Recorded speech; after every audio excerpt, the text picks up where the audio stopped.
Good afternoon, Co-Chairs Williamson and Winters and members of the Public Safety Subcommittee. My name is Peggy Whalon, and I'm the Executive Director of Women's Space in Lane County. Thank you for allowing me the opportunity to speak about ODSVS and how it helps our programs. ODSVS, as you've already heard, is probably our best and most flexible funding source.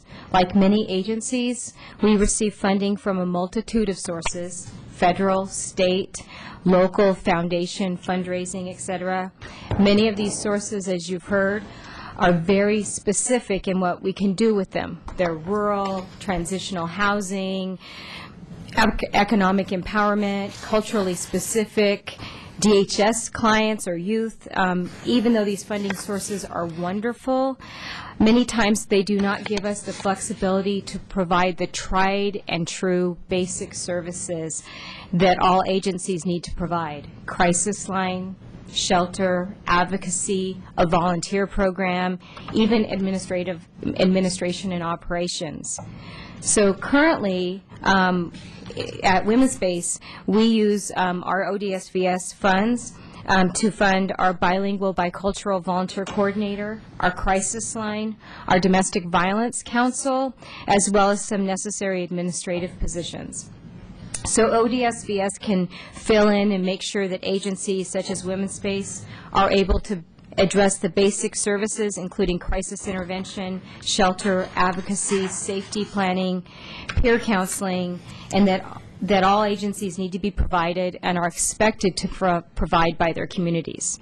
For example, we currently have funding to provide advocacy in our rural areas of Lane County, but we have no funding to provide advocacy in urban Eugene, Springfield. So as of January 1st, we had to close our walk-in advocacy services.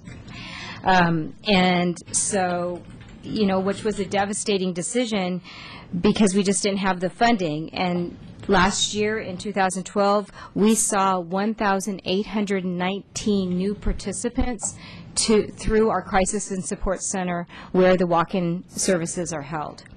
So now the 24-hour crisis line is the only way that survivors can access services, which can be a barrier to those who have a short window of time and prefer to speak with someone in person.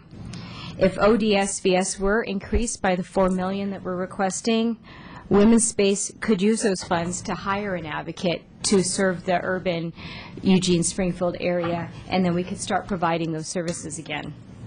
I also want to point out, like you've heard before, we use those funds to leverage us in getting other funding, and also the funds we use are for our volunteer coordinator who trains the volunteers through the state DHS required training that we have to do, and then those volunteers are able to provide. So that money is so well used and well spent within all of the agencies.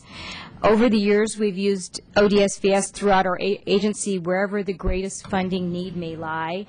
It's funded our shelter in the past, and our advocacy program. It continues, like I said, to fund our volunteer program and crisis line, and helps with operations so we can run our agency most efficiently.